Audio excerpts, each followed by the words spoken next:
So there's something I want to talk about today, and don't get me wrong, the irony is not going to be lost on me, because today I want to talk about being careful who you choose to get your Christian Catholic advice from online.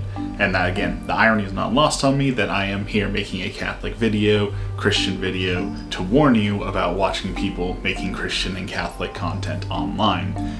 But I think it's invaluable to talk about, and that there's a big issue that's going on in the country right now and across the world that needs to be addressed, because if we don't, then we're going to face the continuing problems that we've had and will continue to have. So, what is the issue? Well, if we look at Christianity as a whole, as many people will point out, there are millions and millions and millions of denominations, sub-denominations. Every day someone comes up with, well, I'm Christian, but, and then something. I don't believe in this one book of the Bible, or I want to add this own little teaching to it, or I want to add my own kind of flair to it.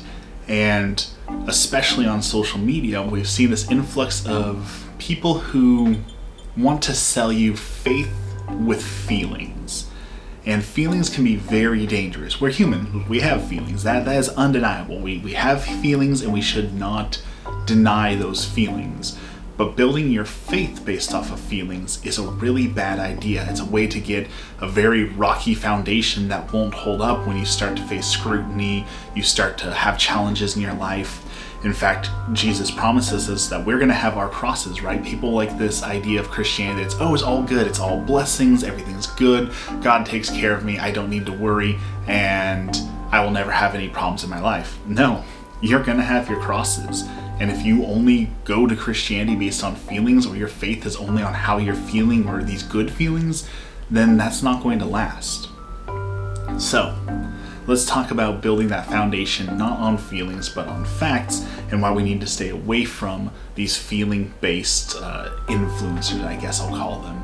There's a lot of people, again, this movement's not new, but I'm seeing a lot on TikTok right now. There's a lot of people who are doing the idea of, well, you don't really need to go to church, right? You don't really need to read the Bible. As long as you feel Jesus in your heart, then you're doing everything correctly. Meanwhile, we look at biblical things such as faith without works is dead. We look at the teachings of the Catholic Church and what sin is and what we need to do. And a big part of it boils down to that there's traditions and things we need to do. I would argue, why would Jesus come to earth to establish a church if we're not supposed to go to said church, or if we're not supposed to be a part of said church? And I know that's really unpopular. I know a lot of people dislike being Catholic, or dislike the idea of becoming Catholic because of the idea of, well, I like the Catholics, but I don't want to have to go to church every single Sunday. That's a feeling, right? I don't feel like I need to go every day, I don't get something out of it, or I feel like my time's better spent somewhere else. Again, those are feelings, and those feelings can lead us astray, because we look at the church's traditions and the teachings on it, we can see why church is so necessary for us to attend, and why it's such a gift to be able to go receive the Eucharist and be in the presence of Christ and enjoy these blessings that he gave to us. Again, why would God give us the Eucharist? Why would God give us the blessings that we have in church if we weren't supposed to utilize them? Now, kind of on that topic, I know I touched on this already, but I want to go back to the idea of everything's going to be good. I don't have to worry because God loves me, everything will be taken care of, and nothing bad will ever happen to me. Because there's a lot that goes into these teachings, and there is something to be said for letting God handle it. A lot of older Catholics will have heard the phrase, offer it up. Offer up your worries, your burdens to God, and God will take care of it. And that is absolutely true. Something that I have struggled with greatly and have since found solution for is the surrender novena, saying, oh my Jesus, take care of everything. I trust in you. You will take care of it. But remember, that taking care of everything, that being involved in it, doesn't mean you're not going to have your crossings. We are called to suffer. We are called to be like Christ. And what is more Christ-like than suffering? Because that is what Christ did on earth, right? Yes, we talk about, spending time with, the drunkards and the sinners and the prostitutes, but that's not the point, right? The point was the suffering and the salvation. So again, there's a lot of these gospel preachers who come out to you and say, God will take care of everything, so give me your money and you'll never have to worry again. But that's not really what it means, right? We're offering up those sorrows to God. We're offering up those crosses and thanking God. This is a tough one. We just talked about this actually in church this weekend, and it's a really hard one, is thanking God for those crosses. I had a very bad hernia. I had to have a lot of surgery, and it caused a lot of problems and pains and sorrows in my life. But I'm thankful for God for it. And I know that sounds really strange, right? Why would you thank God for suffering? But we can't see everything, right? We're too close to the painting. We don't see the whole grand picture. But even I can see now, looking back on that, of how, having that hernia shaped my life, changed who I was, and got me to where I'm at now. And I'm thankful for what I have now, right? The place I am in my life is a good place. So yes, I had to suffer, but through that suffering, I found God, I found happiness, I found religion. I can even say I found my wife partially through all of that, right? So suffering is not necessarily a bad thing. It is a necessary thing. Jesus suffered, we should suffer. So definitely beware of the people who come to tell you that everything will be okay, just trust in Jesus and you'll never suffer and everything will be okay. And especially like the prosperity gospel, that if you give me money, then God will reward you tenfold. A lot of people use Christianity as a tool to make money and to take advantage of people, and it's unfortunate, but we also can't let that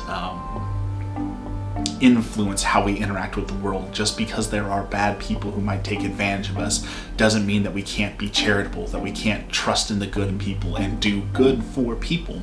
And it's a very hard balance to have. I'm very much one of those people who struggle with that as well, right? You see someone who's homeless on the streets and people will say, well, don't give them money because they'll just buy drugs or liquor, You don't want to be responsible for that, but at the same time, that's what Jesus calls us to do, right? Jesus says, you took care of me when I was sick. You took care of me when I was poor. You clothed me when I had no clothes. You fed me when I was hungry. And so we have to be careful of that judgment. And it's a balancing act. And I don't want to go too far deep into that, because that's a whole nother conversation that we can have another day. We're focusing more on the TikTok preachers right now.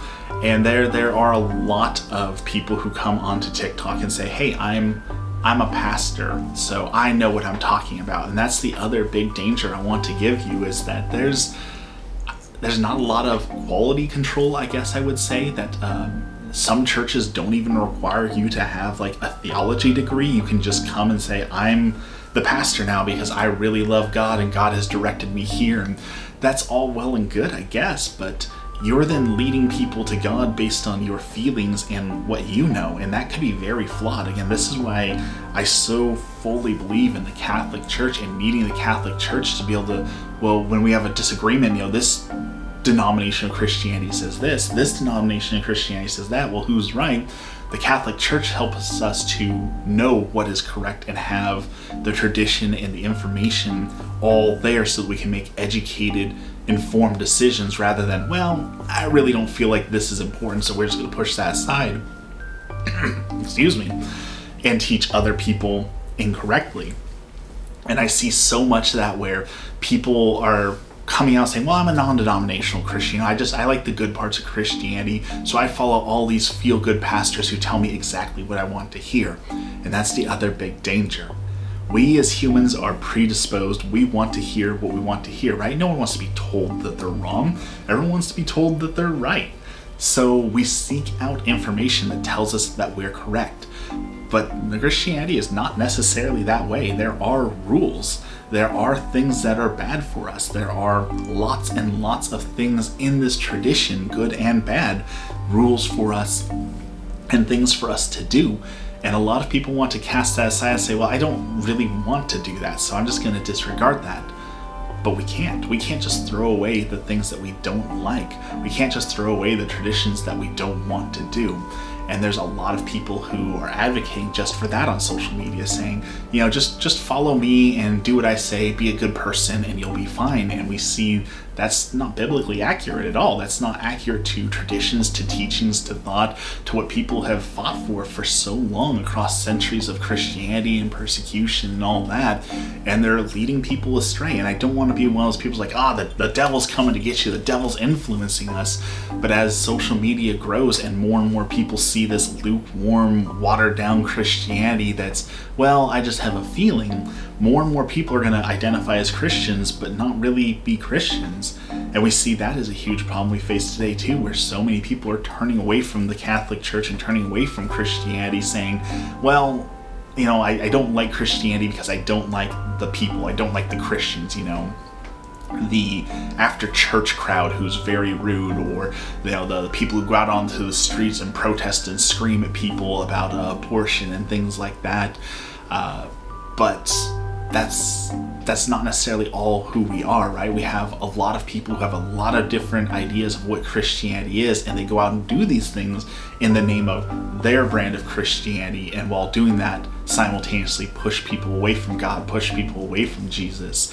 That's another huge issue that we're facing. So again, the irony is not lost on me. I'm sitting here preaching, be careful of who you follow and listen to about your Christian advice while giving Christian advice, right?